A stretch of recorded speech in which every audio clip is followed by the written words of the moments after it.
¿Llegará un día en que el mejor ajedrecista del mundo sea, con claridad absoluta, uno de estos objetos de silicio? Mientras se termina de aclarar la respuesta a esa pregunta, las computadoras prestan un gran servicio al ajedrez, porque han revolucionado el entrenamiento de los jugadores, permiten que un aficionado tenga un rival disponible en su casa las 24 horas del día, e incluso se puede jugar una partida por internet y de paso hacer amigos con gente que esté en las antípodas. Pero también hay alguno que no quiere ver un jugador de silicio ni en pintura. La máquina no va a ser inteligente, no es inteligente en el sentido puro de decir, toma una decisión por su cuenta y a partir de ahí pues razona y busca soluciones, todavía, de momento, ¿no? Pero lo que sí hace es coge unas reglas que tiene programadas y entonces a partir de ahí pues saca unas conclusiones. En ese sentido sí se puede programar la intuición humana, como siempre con las limitaciones de la herramienta que se use para programar y con las limitaciones de los razonamientos que se puedan programar, ¿no? Podría ser peligroso para el ajedrez, en el sentido de que la gente perdiera el interés. Pero no creo que sea así. La gente está empezando a aprender a vivir con los ordenadores y a utilizarlos en su propio beneficio, en lugar de tenerles miedo. Eso es lo que está ocurriendo. No creo que existan estadísticas, pero el ajedrez está empezando a ser más popular ahora que en cualquier otro momento.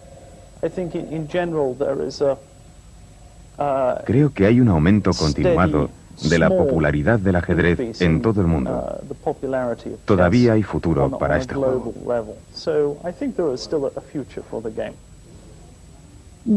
Hasta peligroso no, hasta un cierto punto sí, pero yo creo que no, el ajedrez va a seguir existiendo, claro, pero se va a jugar de una forma diferente, va a ser más perfecto, me imagino, porque claro, ahora los seres humanos hacemos muchos errores y con la ayuda de los ordenadores nosotros también vamos a entrenar con ellos y vamos a perfeccionar nuestro juego también. First of all, I already said it in many interviews also in Hungary that I cannot handle a computer, but if I could Primero le diré que no sé manejar un ordenador, pero si supiera, inventaría un mecanismo para destruir todos los ordenadores. No solo por el ajedrez. Creo que son un peligro para la humanidad.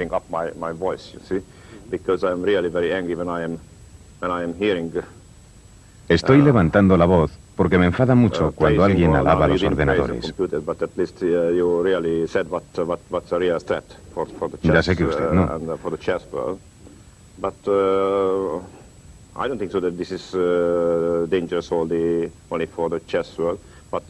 Creo que los ordenadores son negativos para el ajedrez. Y también para los niños, porque saben manejar un ordenador cuando no saben quién era Shakespeare. O lo olvidan. Solo saben apretar botones. ¿Quién necesita un ordenador?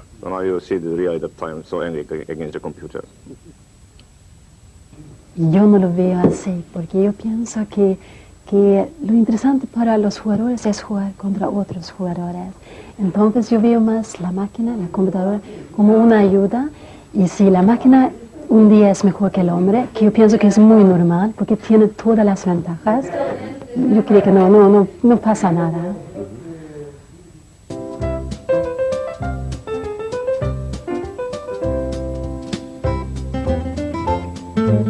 La clavada es uno de los temas tácticos más importantes, más frecuentes y más estimulantes. Hay cantidad de partidas en la historia del ajedrez bellísimas que se han decidido por el aprovechamiento magistral de una clavada, de ese tema táctico. Claro que no todas las clavadas son mortales de necesidad, algunas tienen solución. Imagínense, por ejemplo, que alguno de ustedes le atan en la orilla del mar, en una playa, cuando la marea está baja, justo al lado de la orilla, le atan a una estaca clavada en la arena. Entonces, si usted es capaz de desatarse antes de que suba la marea, no habrá pasado de un susto, de lo contrario tiene un problema bastante serio.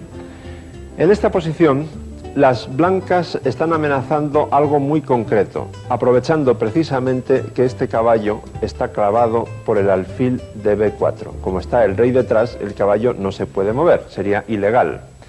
Y lo que amenazan las blancas es, aprovechando que ese caballo estaba defendiendo el alfil, pero está clavado al mismo tiempo, se amenaza sencillamente torre por alfil. Por lo tanto, en esta partida, las negras retiraron su alfil a C6. ¿Qué se puede hacer ahora con las blancas? Al analizar, lo que vemos es que esta dama está sobrecargada. Por una parte está defendiendo al caballo y por otra también está defendiendo el jaque de la torre en D8, que sería francamente molesto. Y al mismo tiempo vemos que si atrajésemos a la dama a esta casilla, por ejemplo, cambiándola por la nuestra, entonces, como el alfil seguiría manteniendo la acción de clavada en esa diagonal, la dama quedaría inutilizada para proteger ese jaque. Y en realidad ya hemos encontrado la solución. Dama por E7, se sacrifica la dama sin miedo porque lo que vamos a obtener vale más que la dama sacrificada. Dama por E7, evidentemente, torre D8, jaque, como la dama está clavada no puede capturar la torre, única defensa legal alfil E8 y como la dama sigue estando clavada, torre por E8, jaque mate. En este caso la marea fue rapidísima.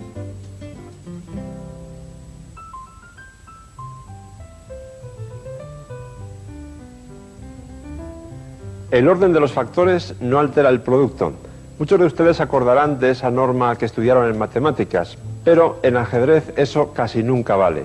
De hecho, el orden de las jugadas es muy importante y suele cambiar decisivamente el resultado con frecuencia. Por ejemplo, en este caso, cabe la posibilidad de que este caballo salte a G6, dando un jaque doble a la dama y al rey, con la idea de abrir las columnas H y también el punto G8 con la diagonal correspondiente apoyada por el alfil para atacar al rey con las piezas blancas.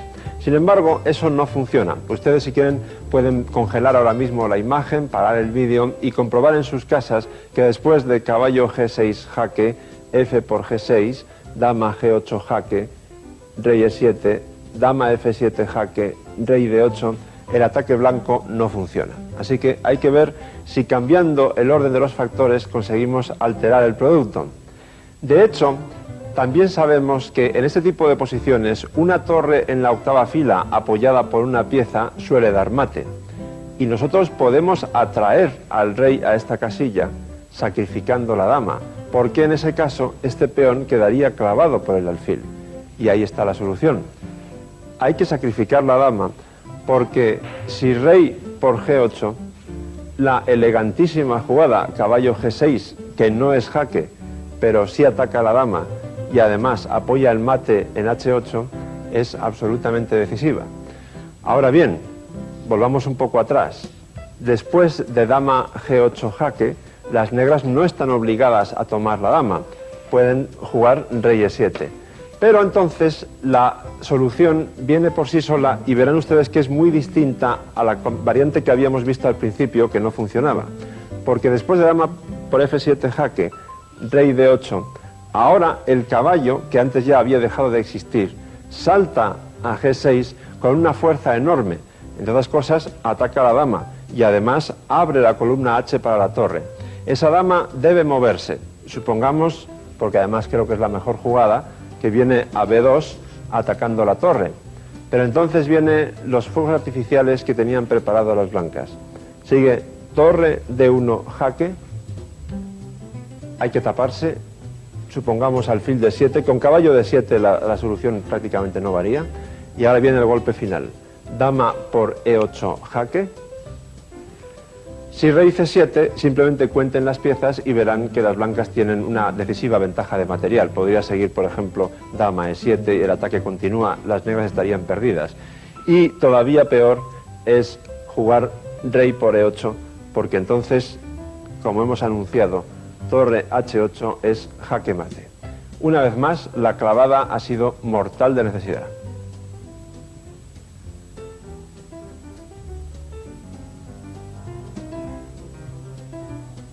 Si hubiera que poner un título a esta posición, yo la llamaría la recontraclavada. Ahora me explico. Las negras tienen un ataque bastante fuerte, es fácil verlo contra este rey. Tanto la torre de C7 como el alfil de A6 como la dama en A2 están coordinadas para atacar. Y de hecho hay una amenaza muy concreta. Alfil por E2, dama por E2 y torre C2, y las blancas parece que tendrían que abandonar porque ganan la dama. Mejor dicho, las blancas pierden la dama. Entonces el jugador de las blancas piensa entre rendirse o buscar alguna solución de emergencia. Y de pronto se da cuenta de que cuando esta torre llegue a C2, primero, estará en la misma horizontal que la dama negra. Y segundo, estará en la misma vertical que el rey negro. Y entonces hace una jugada, torre G1, que yo calificaría de hipócrita, porque aparentemente no hace nada. ¿Dónde está el truco? Pues que el jugador de las negras va a toda velocidad, aquí lanzada su combinación, que él cree que le va a dar una gran alegría, y juega torre C2, como hemos dicho. Pero lo que obtiene es un gran disgusto, porque si ustedes han comprendido ya lo que hemos dicho antes, entonces viene este golpe tremendo. Torre C1 y el gozo de las negras está en un pozo. Ahora no pueden tomar la torre por dama y no pueden tomar la dama porque sería ilegal, porque la torre estaría clavada. Es decir, las negras se han cocido en su propia salsa.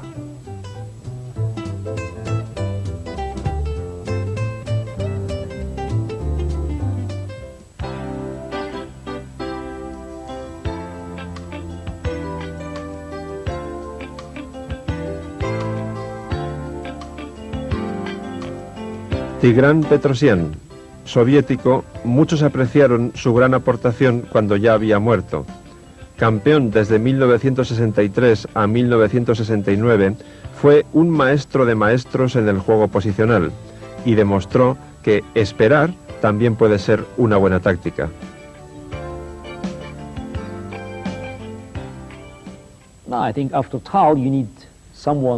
Después de Tal, hacía falta alguien más frío, porque el ajedrez de Tal era tan trepidante, había demasiadas expectativas, demasiadas combinaciones, y se necesitaba a Petrosian con su gran habilidad para esperar, para localizar las posiciones ventajosas.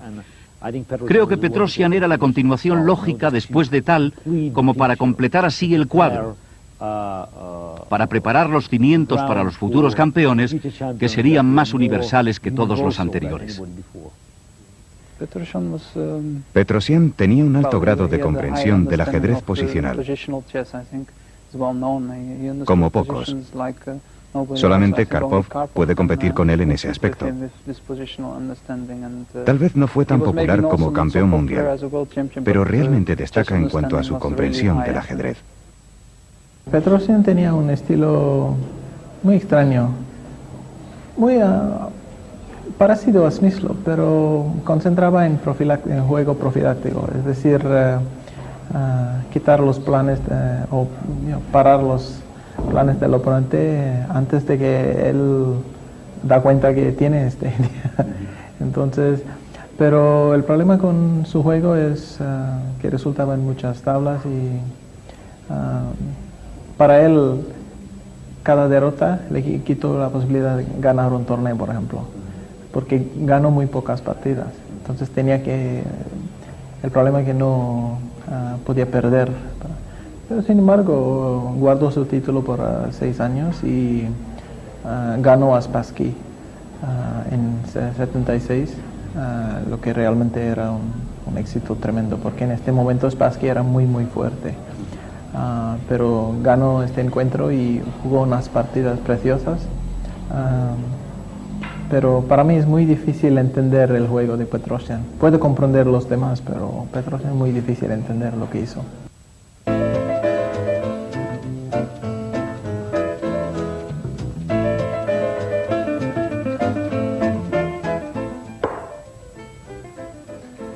Ya hemos hablado varias veces de la enorme fuerza que adquiere un rey cuando se cambian las piezas y se llega a un final de partida. Explicar todos los detalles de esa idea estratégica en solo unos minutos es absolutamente imposible, pero he elegido un ejemplo que me parece tremendamente instructivo para ilustrar la idea de el rey como pieza de combate.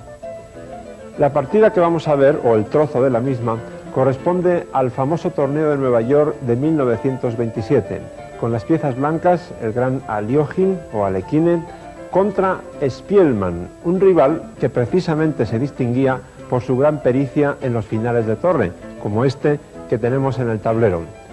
Las buenas noticias para las blancas son que su peón en A7 es realmente muy potente. Las malas son que la torre en A8 está totalmente limitada en sus movimientos a defender ese peón. Ahora bien, ese maldito peón, entre comillas, está restringiendo a su vez muchísimo los movimientos de las dos piezas negras. La torre no puede moverse de esta casilla en la octava fila, salvo que dé jaque, por supuesto, porque entonces la torre blanca se mueve a cualquier casilla de su octava fila y a continuación corona. El rey negro tampoco está para muchas alegrías, porque en cuanto asome hacia la tercera fila, si este se marchase de aquí, quiero decir, entonces la torre blanca de A8 se desplaza dando jaque y a continuación el peón corona y costaría esta torre. Primera deducción, la única de las cuatro piezas que realmente tiene mucha libertad es el rey blanco. Ahora bien, las negras tienen dos peones pasados en D5 y H5 con los que pueden contraatacar. Entonces, el plan de las blancas, que es tremendamente profundo, se divide en cuatro partes. Primera, controlar el avance de este peón. Segunda, especulando con el avance de este otro, que también está pasado, llegar a una posición en la cual las negras tengan que sacrificar el de H5. Tercera, volver con el rey hasta el flanco de dama para restringir al máximo los movimientos de esa torre. Y por último, cuarta, penetrar con este rey en el flanco de dama y decidir la partida. ¿Cómo hizo eso Aljochin? Vamos a verlo inmediatamente. Rey E5. La idea es avanzar F5, F6, que sería muy peligroso. Por lo tanto, las negras dan jaque. Rey D4, torre D1 jaque, rey C3, torre A1, siempre hay que controlar aquel peón para que no se escape. Y ahora F5, cuidado porque la jugada no es inofensiva, se amenaza F6 y el rey negro ya no podría parar este peón y la torre tampoco por las razones que ya hemos expuesto. Por lo tanto, única jugada rey E7, manteniéndose en la segunda fila para no recibir jaques pero controlando al mismo tiempo a ese peón. Y entonces el rey vuelve a la carga. Rey D4, H4, las negras potencian su peón, rey E5 y primer disgusto para las negras. Ahora no vale seguir con el avance de este peón, porque contra H3 seguiría torre H8, torre por A7, torre por H4, y aquella torre que ha quedado en A7 sería una especie de peón gordo, estaría completamente pasiva. Y entonces la acción combinada del rey, el peón y la torre blanca que quedaría en esta casilla serían totalmente decisivas contra el rey negro desamparado. O bien, aquella torre tendría que volver a las columnas abiertas, pero entonces caerían los peones de C7 y de C6 con efectos igualmente decisivos. Por lo tanto, la única defensa que queda para las negras, para evitar que este peón corone, es seguir dando jaques. Entonces, el rey blanco se acerca a esa parte del plan que consistía en comer este peón.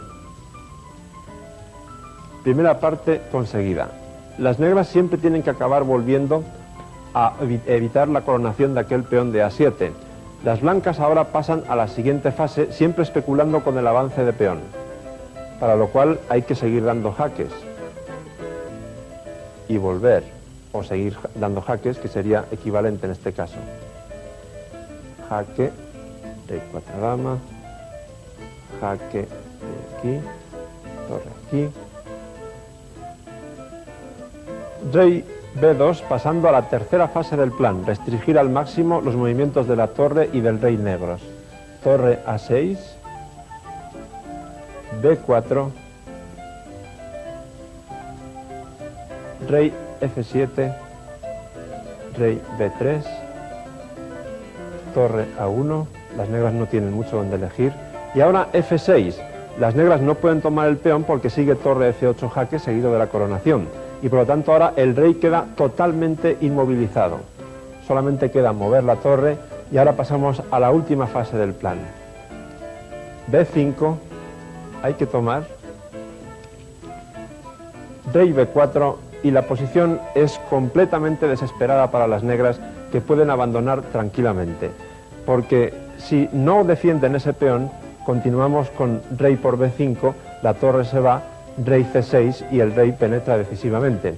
Y si optan por defender ese peón, entonces el famoso truco en este tipo de posiciones, cuando la séptima fila queda completamente despejada, la torre sale lo más lejos posible y no se puede o no vale tomar el peón de a7 por torre h7 jaque, ganando la torre. Espero haber demostrado, o mejor dicho, Aliógin demostró en esta partida que su rey era mucho más potente que la torre de Spielmann.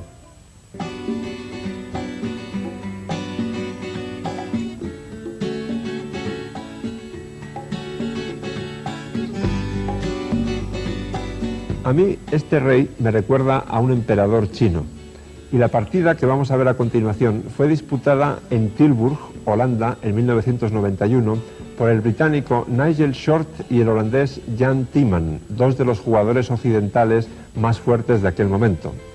Llegados a este punto, ustedes pueden preguntarse, bueno, ¿y eso qué demonios tiene que ver con un emperador chino? Vamos a dejarlo en suspense, dentro de un rato lo van a comprobar ustedes. Por ahora, les adelanto que Nigel Short merece pasar a la historia, y además con letras de oro, simplemente por lo que hizo en esta partida, que es realmente impresionante. Short fue subcampeón del mundo en 1993, cuando perdió ante Garry Kasparov, pero mucho antes la prensa británica ya se ocupaba de él, cuando era todavía un niño, porque fue un genio precoz, y también fue un rockero precoz, hasta que un día decidió dejar la guitarra a un lado y centrarse en el tablero. Short tenía las piezas blancas y comenzó el juego con el peón rey. Y Timman optó por la defensa Aliógin, cuya principal filosofía es provocar el avance de los peones centrales blancos, permitir que las blancas ocupen el centro para después atacar a esos peones. De hecho, es lo que ocurrió en la partida. E5, caballo D5, D4, las blancas ocupan el centro y las negras empiezan a minarlo inmediatamente. Caballo F3, G6, todo ello con las mismas ideas. Alfil C4 atacando el caballo, caballo B6, alfil B3, alfil G7, dama E2. Todo esto se ha jugado muchas veces, no hay ninguna novedad. Caballo C6 sigue atacando el centro blanco, enroque, enroque. Como ustedes pueden ver, para poder jugar la defensa de Aliógin es indispensable no tener miedo o no sufrir claustrofobia, no tener miedo a ocupar pocos espacios, a moverse en espacios muy limitados, como les ocurre a las negras en este momento. H3, A5. Las negras intentan ganar no solo espacio en el flanco de dama, sino de hecho ganar el alfil con A4, por lo tanto hay que tomar medidas contra eso, y Short juega A4. Las negras ya deciden liquidar el centro, toman el peón de E5, las blancas juegan D por E5, y vean cómo ese peón podríamos llamarlo como de doble filo. Por una parte es una cuña avanzada, porque permite más adelante poder atacar al rey negro. Por otro lado es un peón débil que las negras pueden atacar. La partida siguió con caballo D4, caballo por y dama por D4. Se ataca el peón dos veces, por lo tanto hay que defenderlo dos veces. Torre E1. E6. Esta es una jugada discutible, pero quizás sea la mejor. En buena lógica, lo que pide el cuerpo es sacar el alfil que está en C8, pero eso tiene también su lado malo. Timman probablemente pensó que si lo sacaba a F5, que sería su casilla natural, las blancas, no sé si ahora mismo o quizá en la siguiente jugada, podrían responder E6 y romper ya directamente esa brecha en el centro de las negras. La alternativa, que es jugar alfil E6, evita eso, pero no es muy bonita, al menos a simple vista, porque seguiría alfil por F6, perdón, alfil por E6, y los peones negros quedan bloqueados ahí y doblados en las casillas E7 y E6. Bastante fea la estructura. Por lo tanto, Timman opta por bloquear a ese peón de E5, fijarlo en la casilla que está ocupando ahora mismo con la jugada E6. Caballo de 2 prosigue el desarrollo. Caballo de 5 ocupando ese puesto fuerte en la casilla central de 5. Caballo F3 ataca a la dama. Dama C5 y dama E4. El plan de Short está ya muy claro. Quiere trasladar la dama al flanco de rey para empezar inmediatamente el ataque sobre el enroque. Y por lo tanto, Tiemann se da cuenta de ello e intenta evitarlo con dama b4 proponiendo el cambio de damas. Pero aquí Short actúa con absoluto sentido común. Si lo que quiere es atacar en el flanco de rey, no puede permitir que las damas se cambien, porque la dama es la pieza más potente para el ataque. En consecuencia, juega alfil c4, obstruyendo esa acción de la dama negra sobre su colega blanca. Las negras insisten y juegan caballo b6 atacando el alfil. Y ahora, aunque sea el precio de debilitar de la estructura de peones del flanco de dama, Short juega b3 porque una vez más es consecuente. Tiene que conservar las damas a toda costa para poder atacar. Caballo por c4, b por c4. Insisto, la estructura de peones blancos no es precisamente muy recomendable, pero lo importante es atacar al rey. Ese es el factor primordial.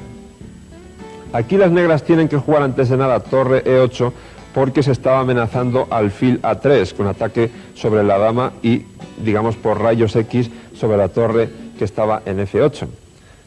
Después de torre 8 siguió torre d1, las blancas empiezan a ocupar la columna, dama c5 y Short sigue con su plan y traslada la dama a h4 para atacar.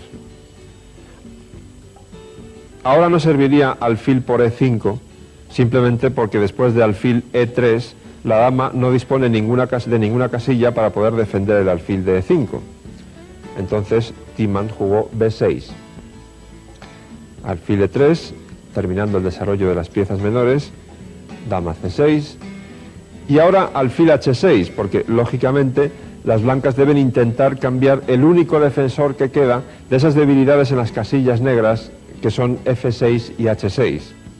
Sería desde luego mortal permitir que las blancas cambiasen ese alfil. Quiero decir, las negras no pueden jugar ahora alfil por h6 porque seguiría dama por h6 seguido del plan muy fácil torre d4, torre h4 y mate en h7. Por lo tanto, Tiemann juega alfil h8.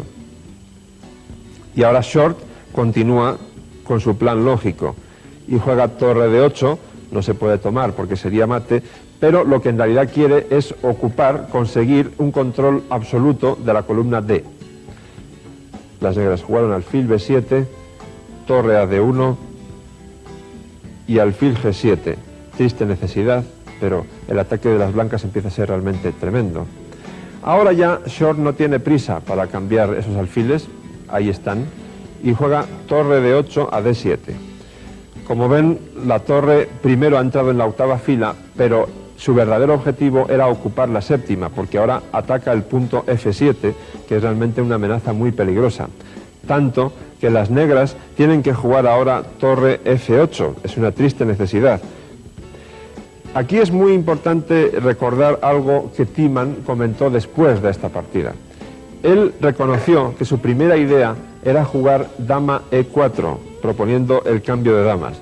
Y solo en el último momento, cuando tenía casi la pieza en la mano, se dio cuenta de que había una combinación oculta terrible. Si dama e4, las blancas entregan su torre con torre por f7.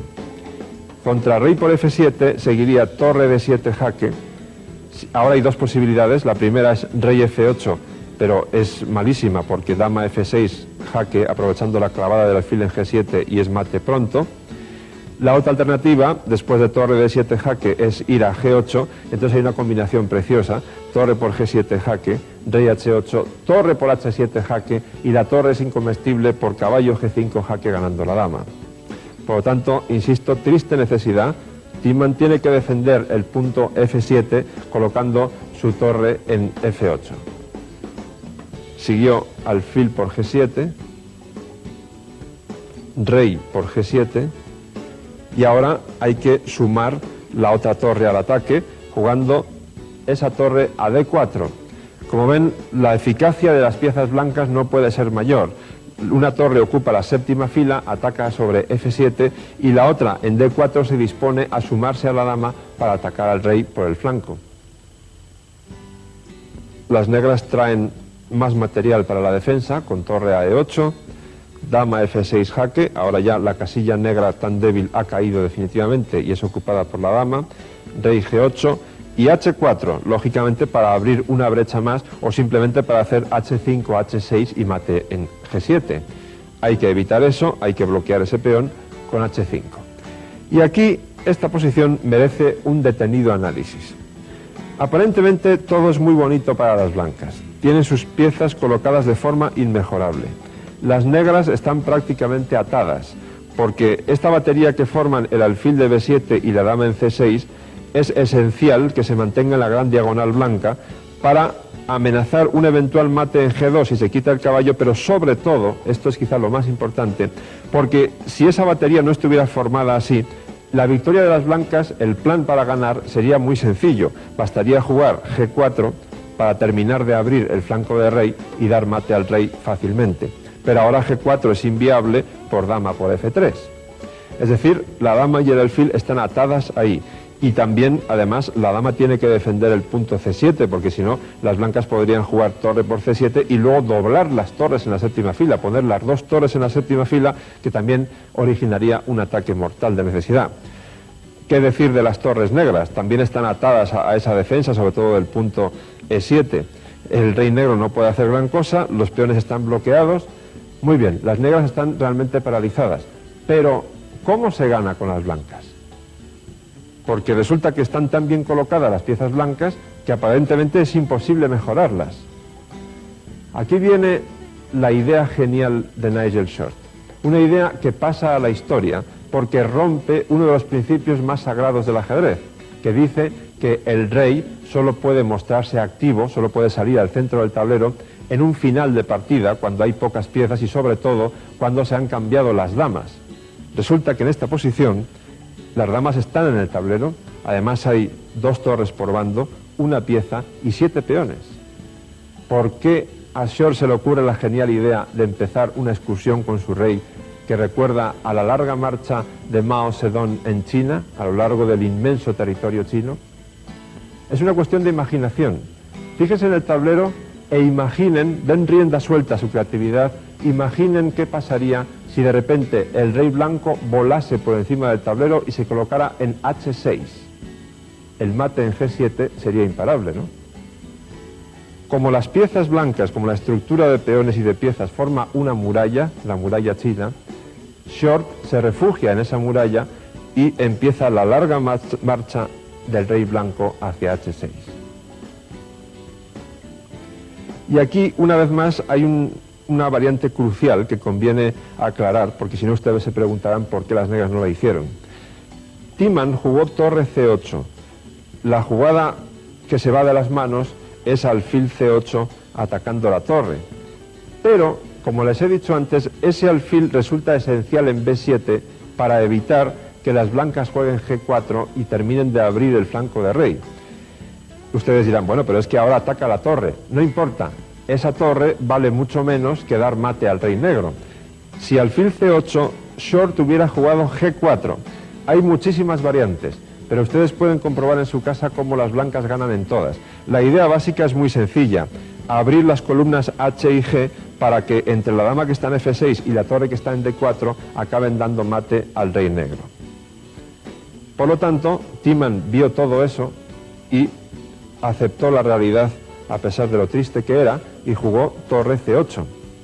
Short siguió con su plan, rey G3, torre C8.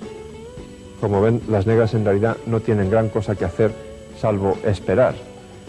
Rey F4, ahora ante la desesperación se da cuenta de que el mate es prácticamente inevitable y recurre a alfil C8.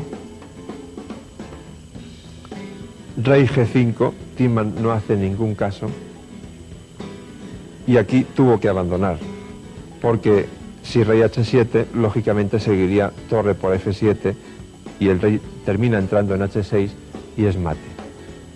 Como han podido comprobar, el genial rockero Nigel Short tiene todos los méritos para entrar en la historia por esa larga marcha que recuerda a la de Mao.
Las máquinas que juegan al ajedrez nos han producido atracción y miedo al mismo tiempo desde hace muchos años. Seguramente eso estimuló al ingeniero español Leonardo Torres Quevedo en 1912 para inventar un ingenio mecánico que ejecutaba automáticamente el mate de torre y rey contra rey solo desde cualquier posición inicial. Los restos de ese pariente lejano de Deep Blue aún se conservan en la Universidad Politécnica de Madrid y el miedo todavía perdura. Como decía Mijaíl Tal, nos parece bien que una máquina corra más que nosotros, pero que nos gane en el deporte de la inteligencia ya es otra cosa.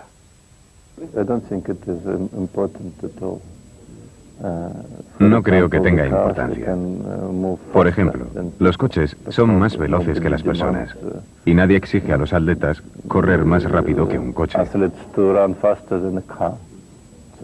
Los ordenadores pueden calcular muchas variaciones y superar al ser humano.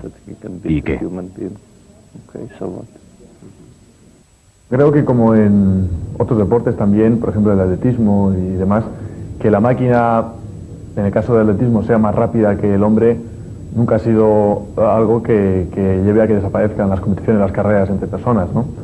Creo que en este caso va a pasar lo mismo. La herramienta de la máquina va a tener una mayor importancia en las competiciones, pero por supuesto que la lucha entre los humanos creo que tiene una salsa especial, ¿no? Y eso no va a desaparecer, ¿no? No creo que la competición se desvirtúe en absoluto. Sí es cierto que se ha mitificado un poco el tema de la máquina contra el hombre por el hecho en sí de que es un terreno donde las máquinas parecía que todavía estaban en desventaja. Y es un terreno donde la matemática, el cálculo sí influye mucho, y era un poco donde la supremacía del hombre pues parecía que estaba en alza y que todavía no lo sé, era un terreno quizás el único donde el hombre podía aparentemente tener esa superioridad dentro de la zona del cálculo y de la matemática, entre comillas, ¿no? Y si esta lucha se mantiene ahora mismo, porque primero tiene sentido, porque de hecho todavía el hombre creo que es superior a la máquina, y creo que cuando deje de tener sentido, porque las máquinas tengan una potencia de cálculo tan grande que ya esa lucha pues ya sea inútil, que pues seguramente será a corto plazo, pues para nada va a alterar esa competición. Simplemente que el mito ese pues va a ser otro reducto donde el hombre ya no va a poder superar a la máquina y, en fin, uno menos dentro de los muchísimos que todavía quedan, ¿no?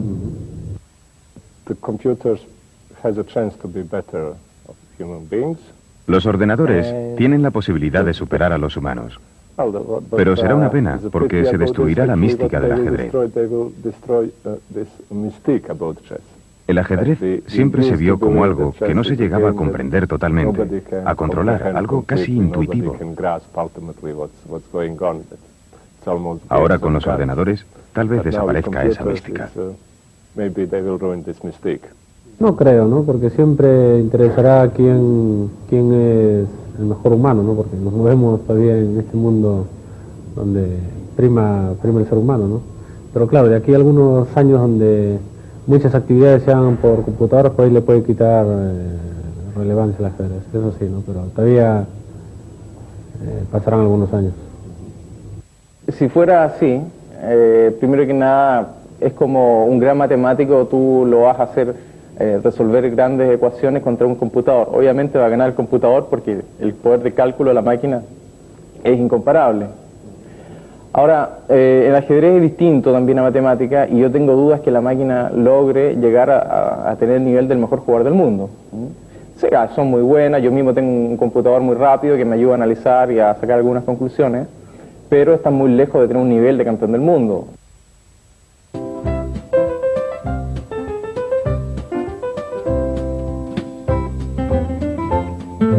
¿Qué ocurre si en una gran ciudad con muchos millones de habitantes de pronto se estropean todos los semáforos en un cruce de calles importantes y además no hay guardia de circulación? El desorden total, un lío tremendo, el caos. Eso es lo que se persigue en ajedrez con la maniobra táctica de obstrucción o de cierre de líneas. Por poner otro ejemplo, es como meter un palo en los radios de una bicicleta. Con cierta frecuencia suele ocurrir que analizamos una posición y nos parece que las piezas defensoras tienen todo controlado, ocupan las mejores casillas posibles y por lo tanto da la sensación de que esa defensa es inquebrantable. Bueno, es precisamente en esos casos cuando uno tiene que buscar una maniobra, una combinación de obstrucción o de cierre de líneas. Veamos este, por ejemplo. Las negras tienen una clara ventaja porque estos dos peones están cerca de la coronación. Hay uno al que solo le falta un paso y al otro le faltan dos. Sin embargo, en principio parece que las blancas tienen todo controlado, porque el próximo paso de este peón está perfectamente fiscalizado por aquel alfil de C7 y la coronación de este otro también está controlada por la torre de D8. Además, en un momento dado, quizá ahora mismo, las blancas, si les dejasen, podrían jugar torre por D2, alfil por D2, rey por D2 y la posición sería de clarísimo empate. Bueno, como les he dicho, es precisamente en este tipo de posiciones donde hay que buscar la obstrucción, el caos, el atasco en el semáforo. Y eso se consigue con una jugada tan simple como elegante. Alfil D6. Hay que hacer algo porque ahora se amenaza avanzar cualquiera de los dos peones, sobre todo este, claro, que corona. Entonces, el problema está en que si las blancas capturan ese alfil con el suyo, la torre deja de evitar la coronación, como hacía antes. Y si torre por D6, entonces H2 y la torre no puede multiplicarse, porque si viene a H6 para proteger la coronación en H1, habría dejado totalmente libre este peón que coronaría en D1. Por lo tanto, busquen siempre en este tipo de posiciones posibles obstrucciones o cierres de líneas.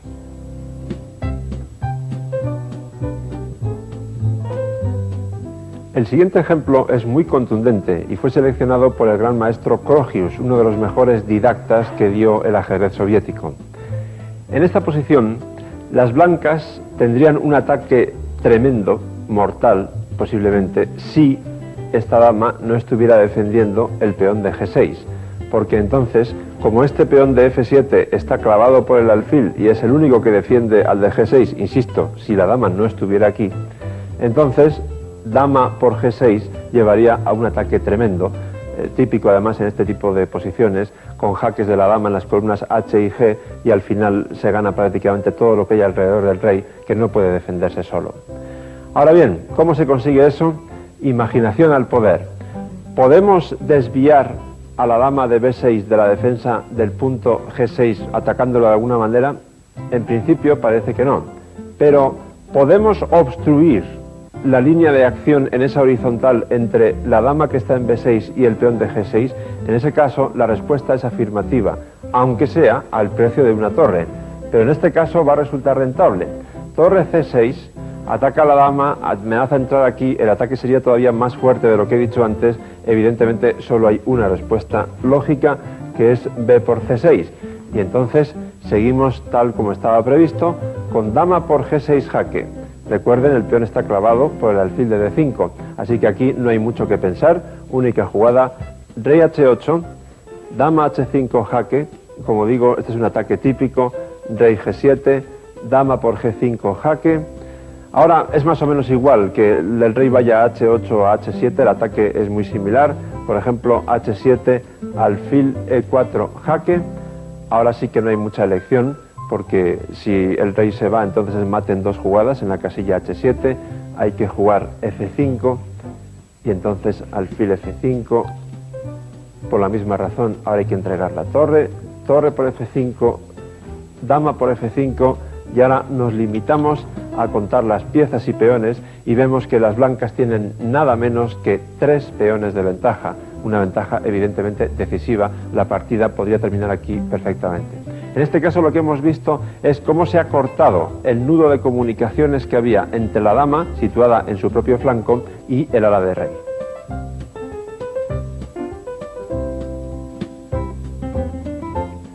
Como último ejemplo de este tema de la obstrucción, he seleccionado una posición que me gusta mucho precisamente porque es muy simple, por su sencillez. Ahí es donde le veo la belleza.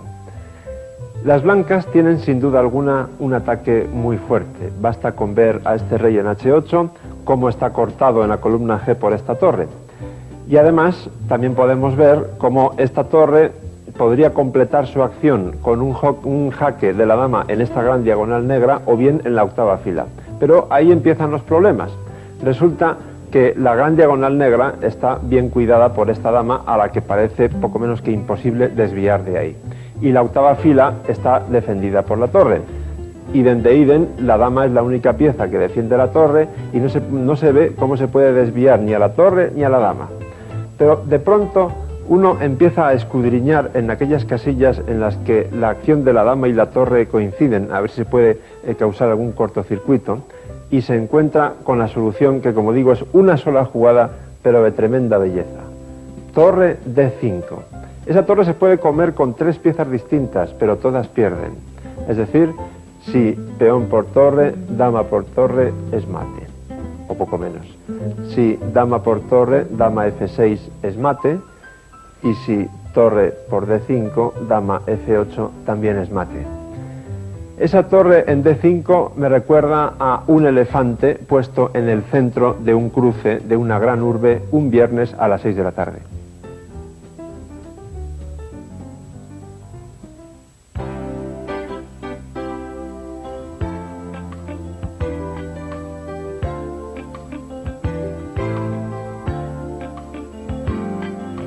Boris Spassky, soviético, dotado de un inmenso talento, tuvo la mala suerte de encontrarse con Fischer en 1972 tras vencer a Petrosian 6 años antes. Su derrota fue acogida en la URSS como una tragedia nacional.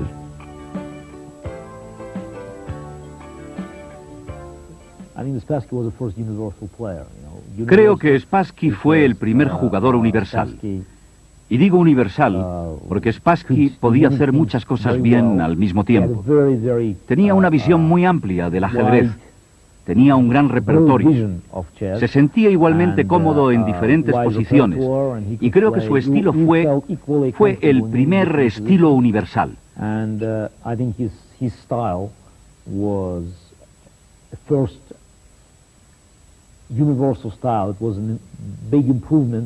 Supuso un gran progreso que abrió una etapa de nueva profesionalidad.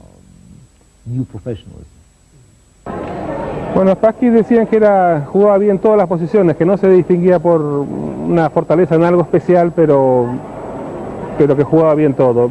Lamentablemente es uno de los pocos campeones del mundo que no han dejado casi nada escrito y no podemos admirar su obra. Spassky era un all-rounder, digamos, hizo todo. Podía cambiar de juego posicional a juego táctico, estudiaba las aperturas muy estilo profesional, era un campeón total. Es muy difícil decir que él hizo muy bien, otro muy bien, pero podía hacer todo en un nivel muy aceptable. Y en un sentido era el jugador más fuerte de los 60s.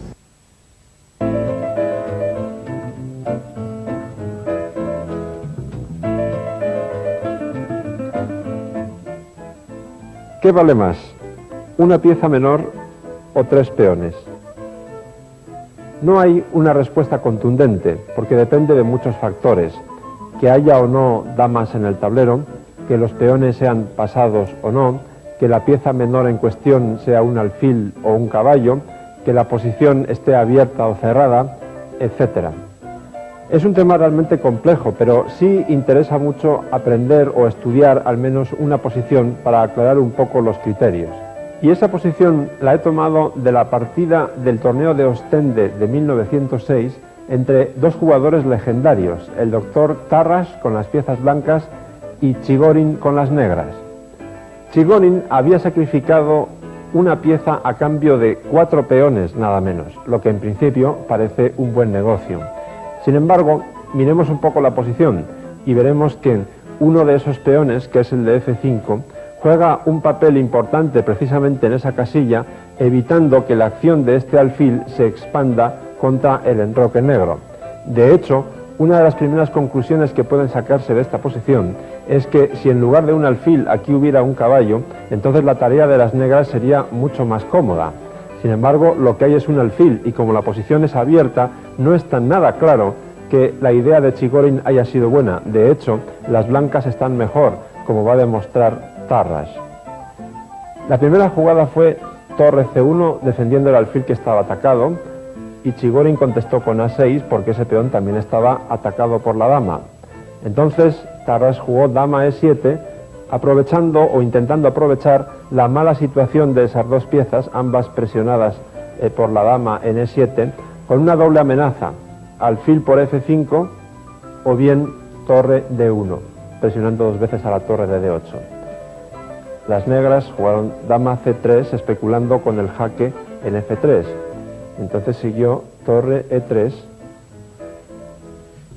dama C4, torre G1 amenazando mate, dama D5 jaque para descolocar un poco esta torre de momento, torre G2, dama F7, y ahora vean qué maniobra más sibilina, alfil B3 se ataca a la dama, así se fuerza el cambio de damas, y ahora las blancas recuperan uno de los 4 peones que tenían de menos, porque hay un ataque doble contra G7 y contra B7.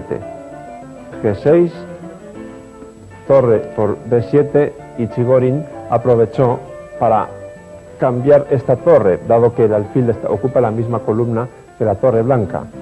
Torre por torre, se renueva la amenaza sobre el alfil de B3 y Tarras lo defiende con torre G3. Chigorin continuó con C5, a lo que Tarras replicó torre D3, ocupando la columna abierta con la torre.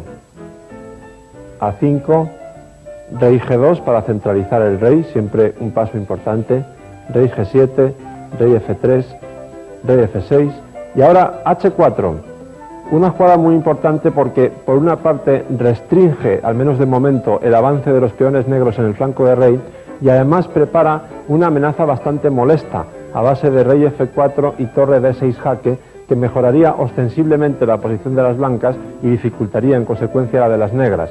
Por tanto, Chigorin tomó una medida preventiva y jugó torre B6 para evitar precisamente eso. Alfil C4 para que el alfil no esté pendiente de ser defendido con la torre. H6, rey E3, G5 y otra jugada muy importante. Cambiar peones facilitaría muchísimo la tarea de las negras. De hecho, es probable que las blancas no pudieran ganar en ese caso. Sin embargo, Tarras jugó H5, muy importante porque crea una cuña en este flanco y ahora deja a las negras con 3 peones débiles, el de H6, el de C5 y el de A5. Esa triple debilidad es lo que va a llevar a las blancas a la victoria. De hecho, las negras ya están en una posición muy pasiva. Chigorin jugó torre C6. Una conclusión que ya podemos sacar es que en posiciones abiertas 3 peones no son suficientes para compensar la potencia de un alfil si no están suficientemente avanzados, valga la redundancia. Otra cosa sería si estuviéramos hablando de un caballo. Entonces la labor del bando que tiene los peones sería mucho más fácil. Como digo, las negras están ya condenadas a la pasividad, cosa que Tarras aprovecha para penetrar con su torre en la 7ª fila. Chigorin vuelve a ocupar la columna B, porque no puede hacer mucho más. Torre H7, única jugada para defender el peón de H6, rey E5. Y ahora torre E7, que ya plantea dilemas muy serios. Si las negras vuelven a F6, entonces torre C7 gana el peón de C5. Por lo tanto, a este jaque, Chigorin jugó rey D6.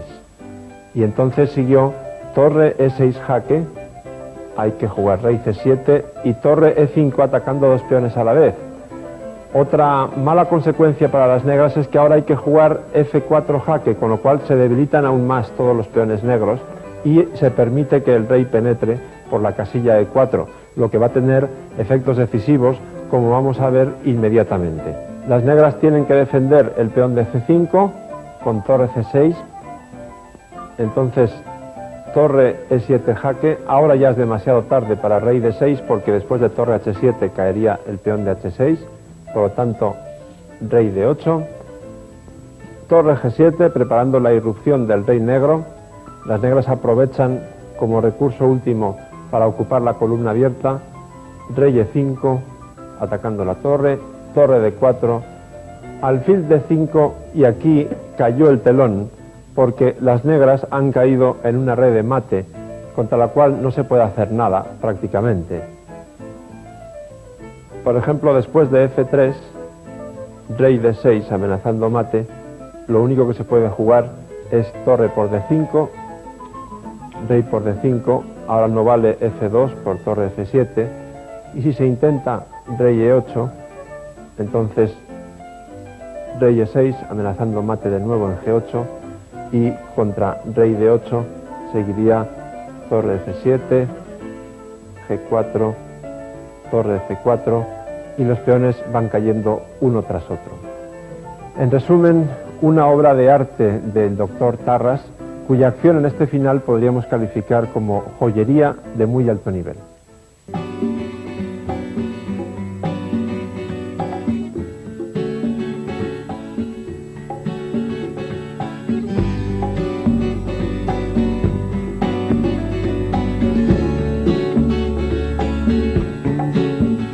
Este magnífico juego es una bella muestra de la artesanía de Paraguay, país representado por las piezas blancas en la histórica guerra de la llamada Triple Alianza que formaban Brasil, Uruguay y Argentina.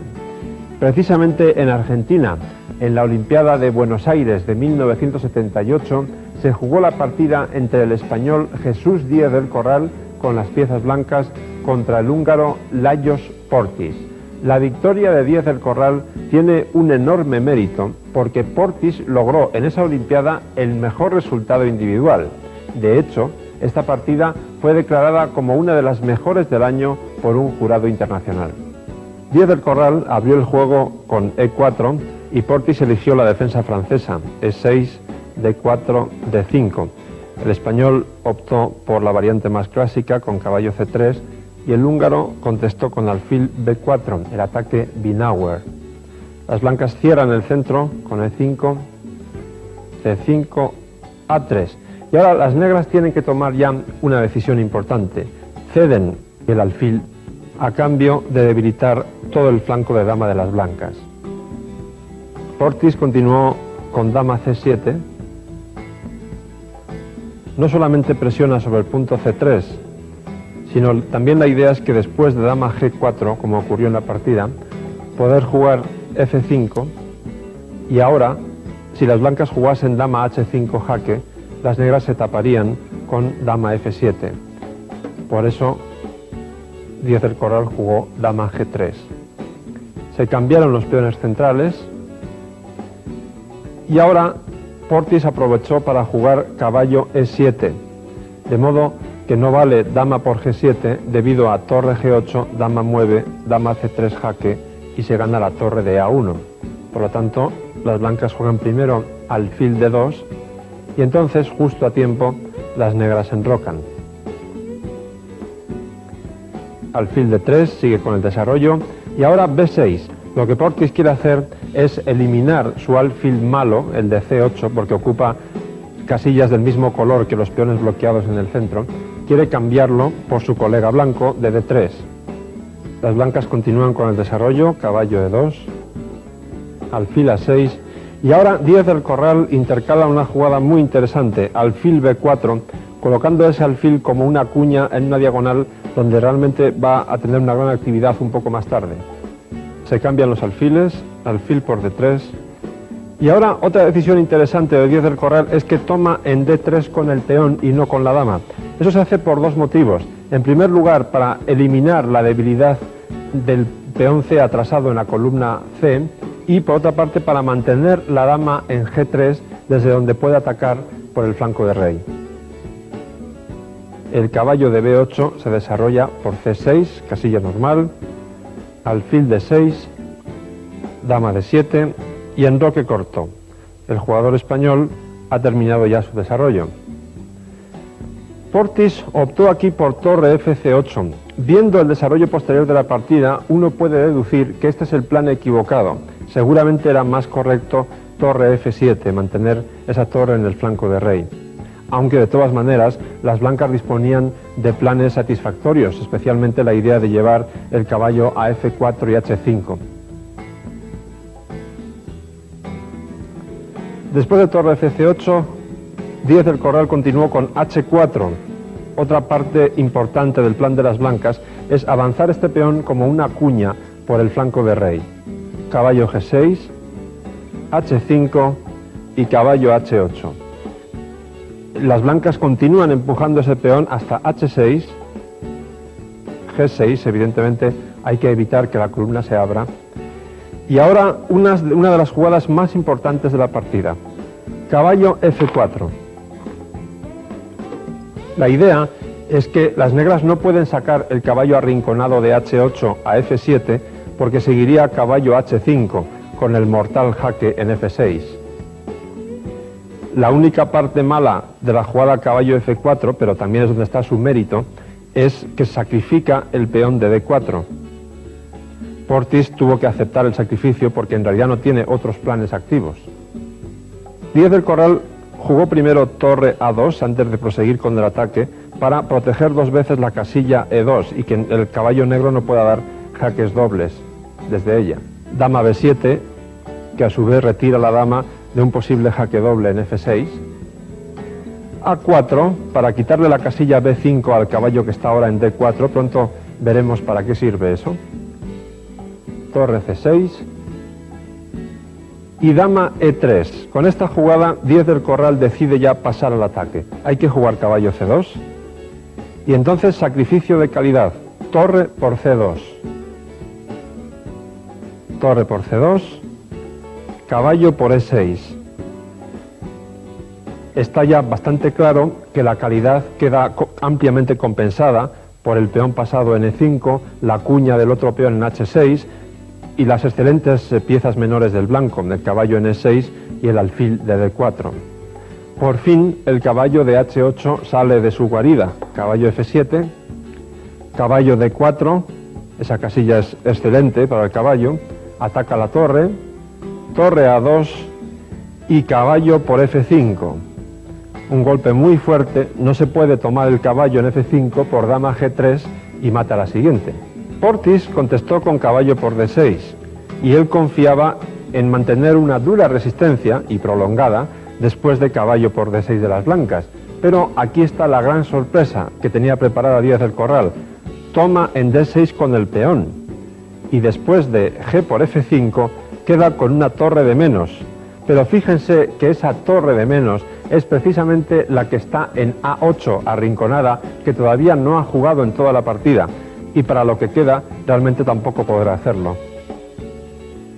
Dama G5 jaque, rey F8 y ahora en lugar de intentar dar más jaques, una jugada elegante y muy eficaz.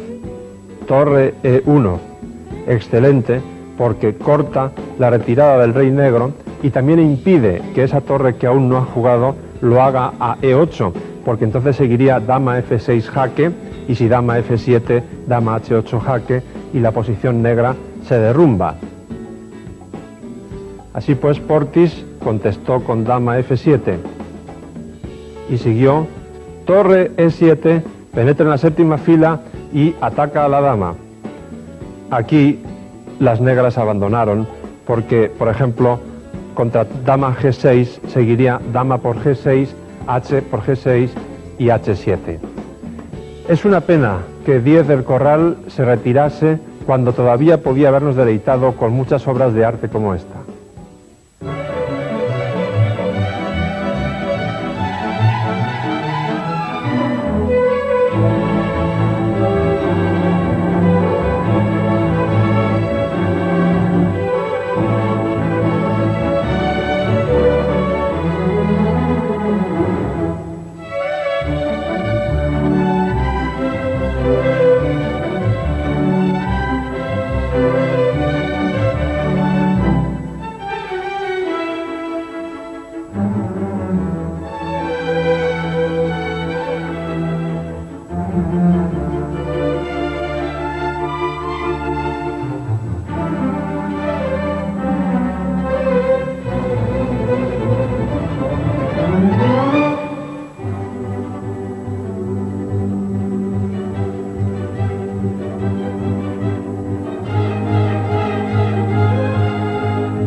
especial debe tener el ajedrez para que tantos cineastas se hayan inspirado en él para expresar su creatividad, generalmente con mucho trabajo y sacrificio?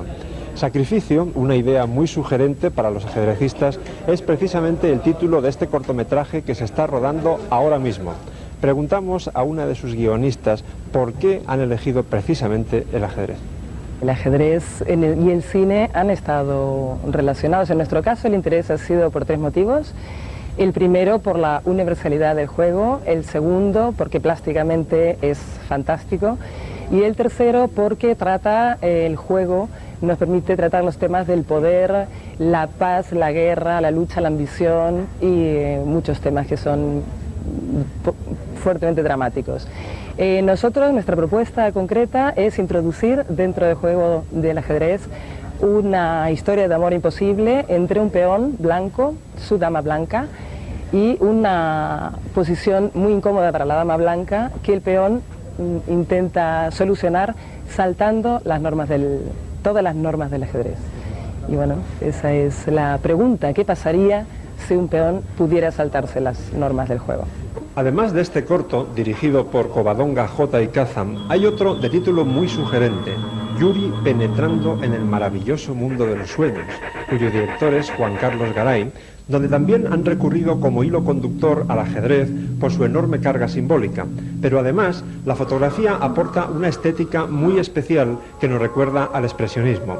Su director de fotografía nos cuenta las dificultades de un rodaje que requiere un tratamiento muy peculiar del ajedrez. Debido a la dureza que encierra el ajedrez, porque en realidad no deja de ser una batalla, ¿no?, a librar, quisimos expresarla de manera que los contrastes fueran muy altos y de ahí que sea en blanco y negro. Para mí las piezas de ajedrez encierran un cierto misterio. No sé, yo siempre recordaba a mi abuela, a mi padre jugar y siempre me daba, no sé, como que eran misteriosas. Entonces también, bueno, pues a través de esa luz hicimos referencia al expresionismo alemán porque da cierto misterio, que es el misterio que queremos reflejar. Luego también intentamos, mediante las dobles sombras, enfrentar aún más a esas 2 piezas. En cuanto a la dificultad de iluminar ajedrez, la verdad es que, bueno, pues en este caso fue bastante compleja. Ya digo que intentamos contrastar mucho la imagen.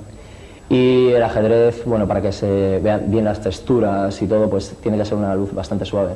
Entonces, bueno, esto es un poco contradictorio y la verdad es que, bueno, pues tuvimos cierta dificultad, ¿no?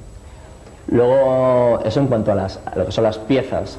Luego, bueno, como esto se llevó era un ajedrez viviente, pues ahí ya era bastante más complejo, ya digo, por la dualidad esta, por ejemplo, de las sombras.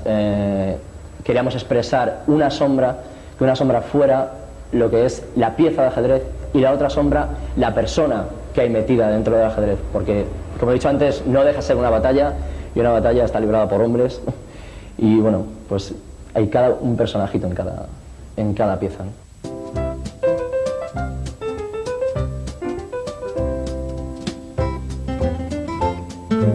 A lo largo de esta obra hemos hablado varias veces colateralmente de las maniobras de desviación, distracción o atracción, que vienen a significar prácticamente lo mismo. Desviamos a una pieza enemiga para que deje de defender a otra pieza o a una casilla importante. Es sin duda un procedimiento que podríamos decir muy popular, en el sentido de que se usa con mucha frecuencia, porque el bando atacante, al desviar a esa pieza, aprovecha el momento para asestar un golpe, a poder ser definitivo, en la zona principal de la lucha, aprovechando que está menos defendida que antes. Las maniobras de desviación no tienen por qué implicar un sacrificio, pueden ser simplemente jugadas normales, pero aquí también normalmente procuramos enseñar ejemplos que contengan sacrificios o pequeñas combinaciones, porque si ustedes, además de aprender, pueden divertirse, pues ¿qué hay de malo en ello? Este es un buen ejemplo, cuyo factor primordial es sin duda la debilidad de la primera fila de las blancas, defendida por la torre de A1 directamente e indirectamente por la dama de D3. Quiero decir con esto que contra dama E1 jaque, las blancas poseen la defensa dama F1 y no pasa nada grave. Por lo tanto, tenemos que buscar algo más profundo. Si hemos dicho que hay dos piezas blancas, la dama en D3 y la torre de A1, que protegen la primera fila de las blancas, vamos a ver si podemos desviarlas o distraerlas.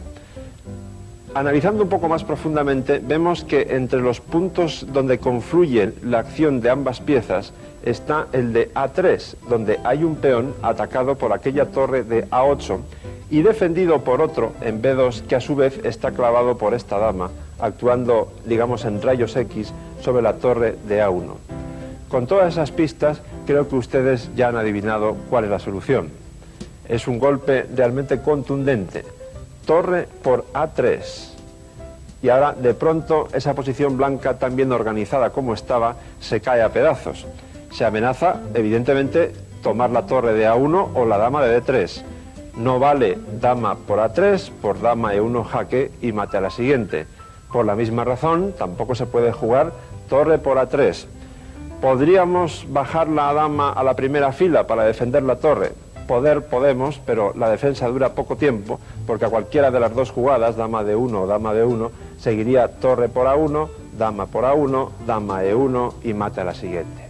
Nos queda comprobar si realmente podemos ganar después de B por A3, y pronto se ve que efectivamente podemos, porque además la idea es exactamente la misma que en todas las demás variantes.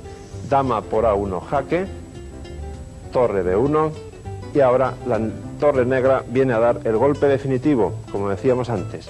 Torre E1 jaque, dama F1, y el resto no hace falta que se lo cuente, porque tanto tomar en F1 como en B1 sirven para ganar.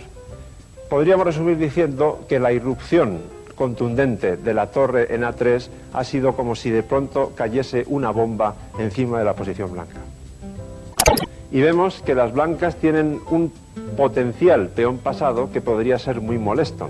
Es decir, si no fuera porque esa torre podría tomar el peón en C6, dispondríamos del plan de llevar la torre a C1 y después jugar A4 y contra D por A4 B5, unir los dos peones pasados de manera realmente contundente y decisiva.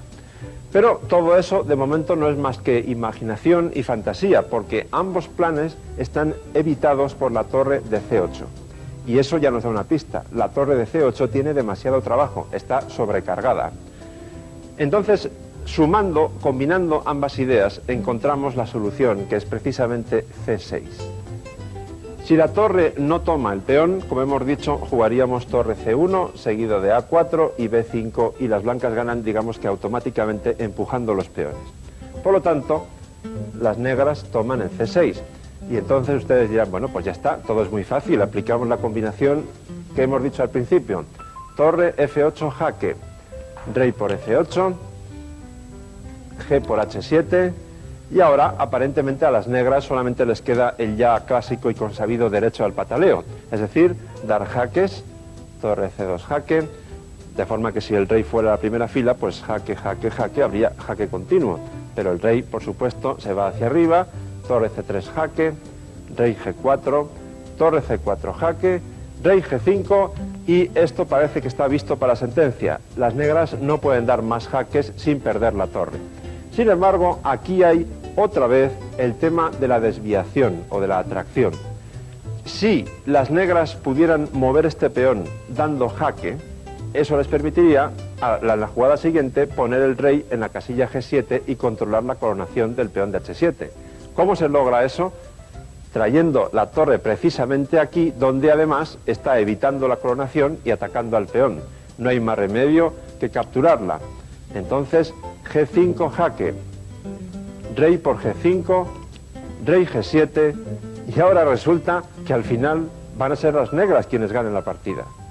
No, eso es un espejismo, porque una vez más hay truco.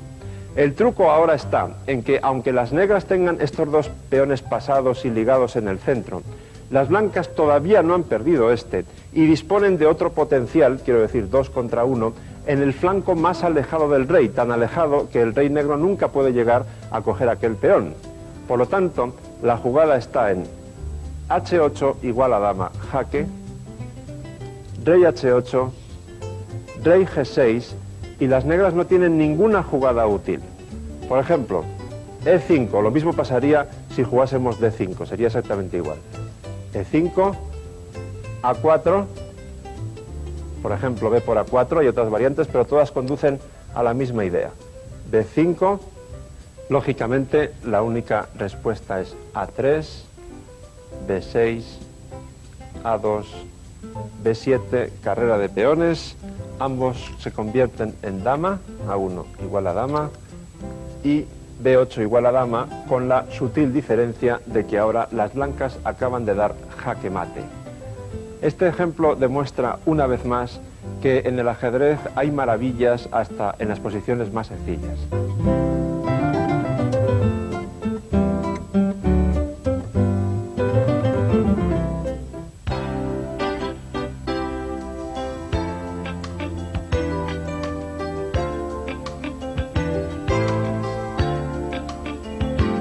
Bobby Fischer, estadounidense, el jugador más carismático de todos los tiempos.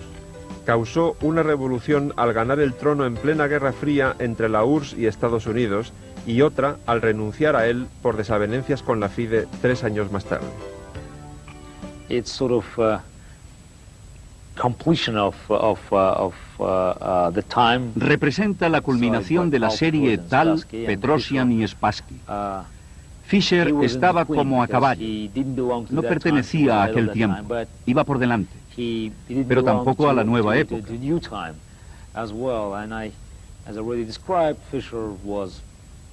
Como ya he descrito, Fischer es lo mejor que le ha ocurrido al ajedrez en lo referente a la promoción, y tenía muchísima energía. Su espíritu de lucha era insuperable. Creo que el ajedrez en tiempos de Petrosian y de Spassky carecía de esa agresividad. Fischer aportó esa agresividad que le faltaba, haciéndolo más eficiente en términos de juego y de lucha psicológica. Fischer, la revolución total del ajedrez vino justamente con su match con Spassky y luego la revancha. Creo que ha ocupado el lugar de mito del ajedrez durante más de 20 años. Prácticamente mucha gente comenzó a jugar al ajedrez gracias a él, así que le estamos todos agradecidos. No creo que puedo añadir mucho que ya no está conocido sobre Fischer, pero es como Holanda cuando tenían Total Fútbol. Fischer era muy parecido, el primer profesional, digamos, incluso, porque luchó en todas partes, psicológicamente, en aperturas, en finales, en medio juego, con organizadores, políticamente, hizo todo, y arrastró a la competición por 2 años, en 71, en 72, y solo por estos 2 años se puede considerarle el jugador más fuerte de todo tiempo. Entonces yo no creo que debo añadir más que esto.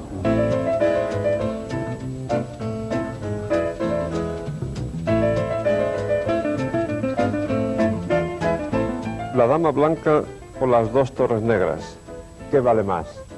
Como casi siempre, la respuesta es diversa y difícil porque depende de varios factores. Por ejemplo, de que la dama pueda dar muchos jaques al rey adversario, que haya muchas líneas abiertas para que pueda penetrar en la posición enemiga, que las torres tengan columnas abiertas también para hacer lo mismo, cuál sea la estructura de los peones, la seguridad de los reyes, etc. No hay una respuesta determinante. Sin embargo, sí hay algunos ejemplos de ambos casos, aquellos en los que la torre es superior y los que la dama es superior. En el segundo caso, la dama superior, está bien ilustrado en la famosa partida entre Fischer con las piezas negras contra el húngaro Lajos Portis del famoso torneo de Santa Mónica. Esta es la posición en la que Fischer podría haber jugado de una manera un tanto mecánica, caballo de 7, por ejemplo, y bueno, la partida daba mucho de sí, sin duda, en esa variante, pero no, sin nada especial. Entonces Fischer sorprendió a todo el mundo con una decisión realmente especial. Dama D7, entregando aquella torre. Como vamos a ver dentro de un rato, Fischer ha calculado muy lejos, ha visto muy profundamente en los entresijos de la posición. Portis no tomó directamente la torre, sino que aprovechó primero para acabar su desarrollo amenazando la otra, torre E8, después amenazó mate con alfil D3, y solo ahora, después de F5, tomó la torre de A8. Fischer, de acuerdo al plan previsto, siguió con caballo C6 y ahí, como la dama está amenazada, no hay nada mejor que tomar N8, dama por E8 y ahora hay que acabar el desarrollo, por lo tanto, enroque. Está claro que las blancas tienen un peón muy débil aquí, que va a caer como fruta madura inmediatamente con caballo A5. Ahora, entonces, las blancas juegan torre a E1, alfil por C4, alfil por C4, caballo C4, se amenaza el alfil, y alfil C1. Fischer ha visto todo esto e incluso más, porque aquí, sin pensar mucho, jugó C5. Una de las ideas latentes en esta posición es que después de D5 las negras juegan tranquilamente E5 y después bloquean este peón de forma muy sólida con ese caballo, un super caballo realmente, y aquí sí que la dama vale más que las torres, porque las torres no pueden meterse por ningún sitio, está todo cerrado, ¿no? Por lo tanto, después de C5 las blancas no deben avanzar el peón, sino tomar, que es lo que hizo Portis. Pero todo esto también estaba previsto por Fischer, que según comentó después de la partida, había analizado hasta aquí, alfil F4 y ahora H6, para ganar espacio con G5. Todo esto es muy interesante. Si ahora las blancas jugasen torre D1 para dar la columna abierta a las torres, seguiría E5, que ahora no vale por alfil E5, caballo E5, F4. Por lo tanto, Portis decide mantener esta torre en esta columna para dar paso a la otra, a la columna D. Pero no le da tiempo, porque después de G5, alfil E5, las negras, Fischer, toma la columna con la dama. Y bueno, para lo que queríamos demostrar, esto ya es suficiente. Aquí Fischer siguió con un plan parecido a este, A6, dama D5, F4, esta torre vino aquí y al final ganó basándose en una combinación de este tipo, encerrando la torre. Pero lo importante es resaltar que en este tipo de posición queda clarísimo que la dama vale más que las dos torres, porque las torres están sometidas a la pasividad en una columna prácticamente cerrada, mientras la dama está centralizada, apoyada por un caballo que también ocupa una buena casilla, y sin duda alguna la posición de las negras es preferible, como nos demostró uno de los mejores maestros que podríamos tener para el tema, Bobby Fischer.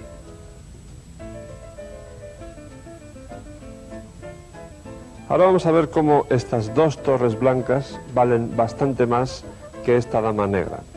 Como se demostró en una partida del torneo de Hastings, en el sur de Inglaterra, en 1930, con blancas el maestro indio que después se nacionalizó británico, Sultan Khan, y con negras el legendario José Raúl Capablanca.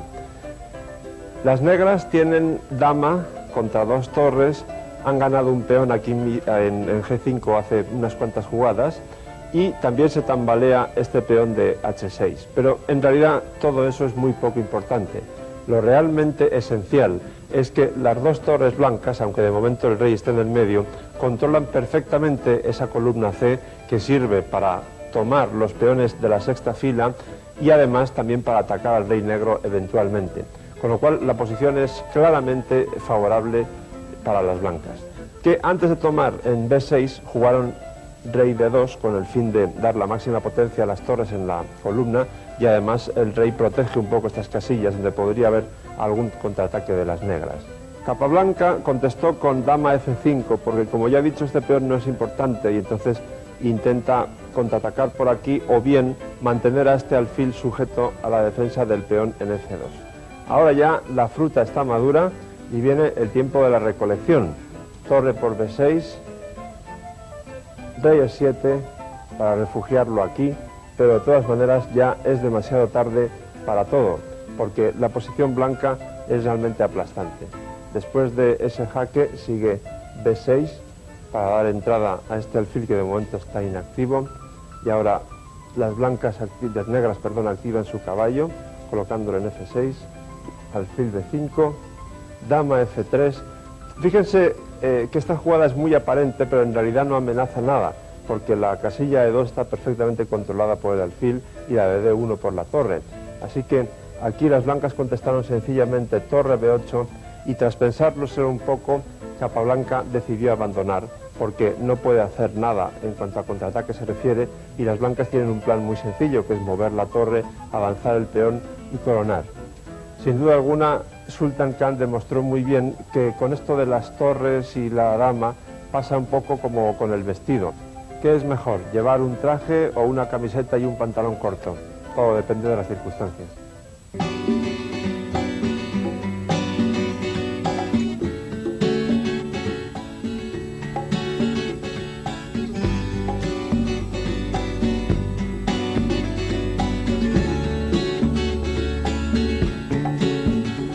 Para jugar bien al ajedrez hay que tener un sexto sentido o una especie de olfato que nos indica lo que debemos y sobre todo lo que no debemos hacer en una posición determinada sin necesidad de hacer grandes cálculos de variantes.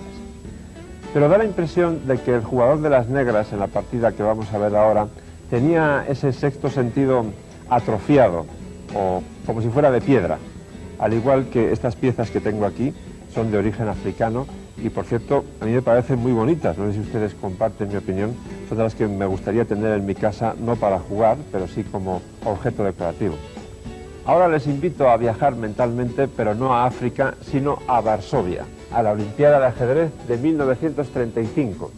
Allí una de las partidas más espectaculares de aquel torneo fue la que enfrentó al estonio Paul Keres con las piezas blancas contra Winter. Sobre Paul Keres hay una opinión prácticamente unánime en el sentido de que fue un campeón sin corona. Realmente mereció el título, pero por muchas razones no pudo conseguirlo. Como ustedes van a ver a continuación, jugaba como un verdadero campeón. Insisto, Keres tenía las blancas y empezó la partida con el peón de rey. Winter planteó la defensa siciliana y Keres jugó caballo F3, que es lo normal, pero se encontró con una respuesta no tan normal, caballo F6, la variante Ninzowitz de la siciliana. Lo normal, por supuesto, es E5 atacando el caballo. Fíjense en que la filosofía de esta defensa para las negras es parecida a la defensa Alyoshin, que hemos visto en algún otro ejemplo, en el sentido de provocar a los peones blancos a que avancen para que luego atacarlos. Entonces E5, caballo D5, caballo C3, se ataca el caballo y se desarrolla una pieza, E6, se defiende, se cambian los caballos en la casilla D5 y ahora la jugada obvia es D4. Aquí Winter ya empieza a dar ligeras muestras, aunque todavía no pasa nada grave, de que no entiende muy bien la filosofía de lo que está jugando. Es un poco más preciso jugar caballo C6 que lo que él hace, D6, pero bueno, tampoco está mal D6.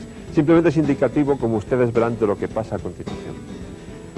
Keres juega alfil G5, una jugada bastante más molesta de lo que parece a primera vista, porque la obvia respuesta, que sería alfil E7, tiene sus inconvenientes. Por ejemplo, a Winter seguramente no le gustó por alfil E7, dama por E7, D por C5 y luego la dama blanca captura el peón de D5, queda con un peón de ventaja.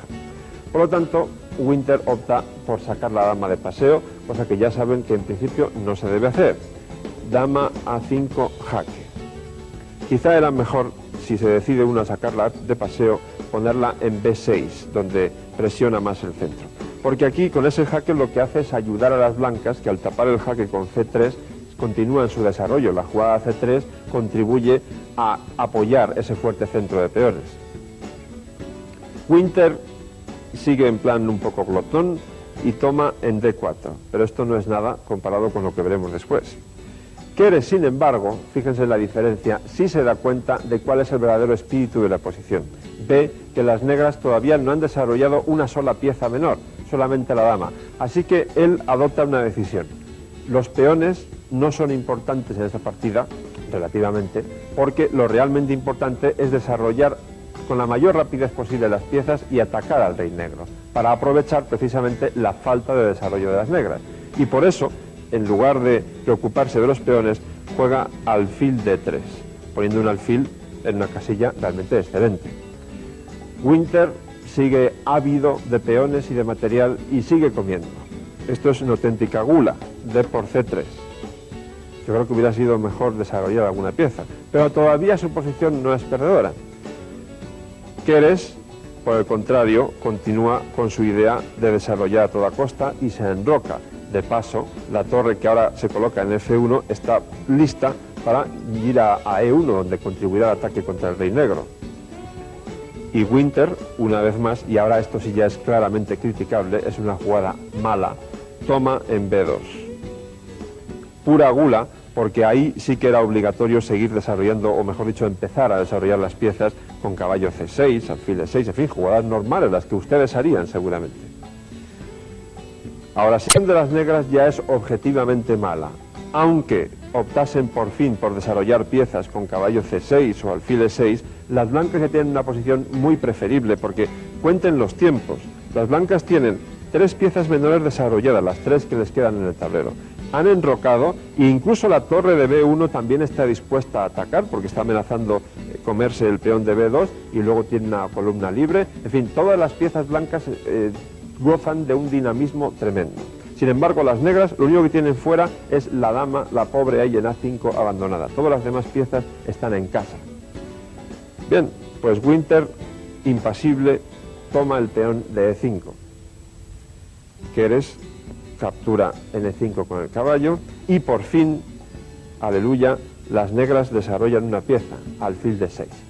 Winter seguramente confiaba en que ese caballo se mueve o se defiende de alguna manera y en fin puede enrocar, puede seguir desarrollando piezas y realmente tiene bastantes peones de ventaja, con lo cual pues sus posibilidades eran razonables en ese caso.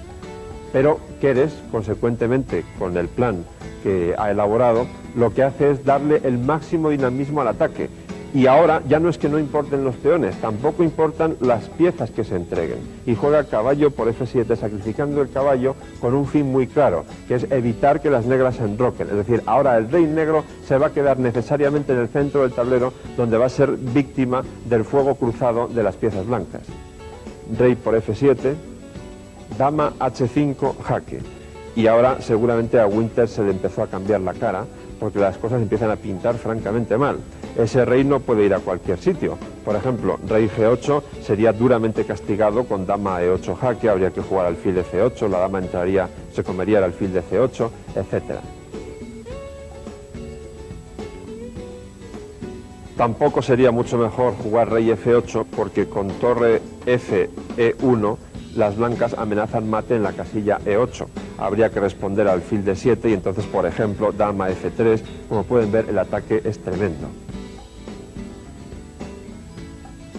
Así que Winter opta por G6 y la cosa tiene su idea un poco profunda, no crean que es una jugada cualquiera, porque Keres jugó evidentemente alfil por G6 jaque, aprovechando que la torre de H8 está indefensa.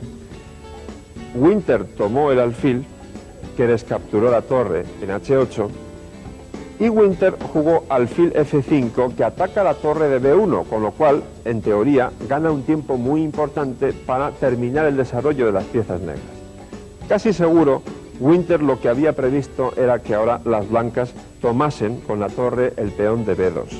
Y entonces podían jugar, por ejemplo, alfil F8 para cerrar la octava fila y a continuación desarrollar el caballo que ahora está en B8 a D7 o a C6 según los casos, por último sacar la torre, en fin, todavía no estaría dicha la última palabra de esta partida en ese caso.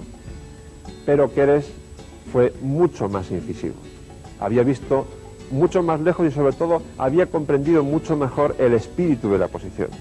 Y en lugar de mover la torre de B1, puso la otra torre en E1, amenazando, como ustedes pueden ver, un ataque terrible. Por ejemplo, dama H7 jaque, rey F8 y alfil H6 mate, por citar un ejemplo nada más. Es decir, la torre de E1 lo que hace es cortar las posibles retiradas del rey negro por la columna E. En consecuencia, las negras deben cerrar, deben taponar esa columna con alfil E4. Y parece que todavía aguantan. Pero ahora Keres juega con la máxima energía, lo que hay que hacer en estas posiciones. Keres sí tenía ese olfato, ese sexto sentido que indica lo que uno debe hacer o no. Y ese alfil de E4 hay que eliminarlo, no solamente porque tapona la columna E, sino también porque estaba defendiendo el peón de G6, que como verán ahora es muy importante que esté indefenso.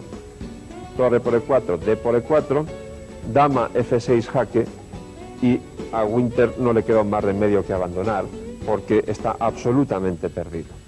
Por ejemplo, si ahora jugase rey E8 con dama E6 jaque, a la siguiente las blancas dan mate poniendo el alfil en H6. Si por el contrario, después de dama F6 jaque, cuando Winter abandonó, juega rey G8, entonces se toma primero el peón de G6 con jaque, ahora no valdría rey H8 por alfil F6 mate, habría que ir a F8, entonces se toma el alfil de D6 con jaque y así sucesivamente las blancas están masacrando a su rival. Queda pues bastante claro, o puede presumirse, la cara de piedra que se le quedó a Winter al ver la paliza que le habían dado.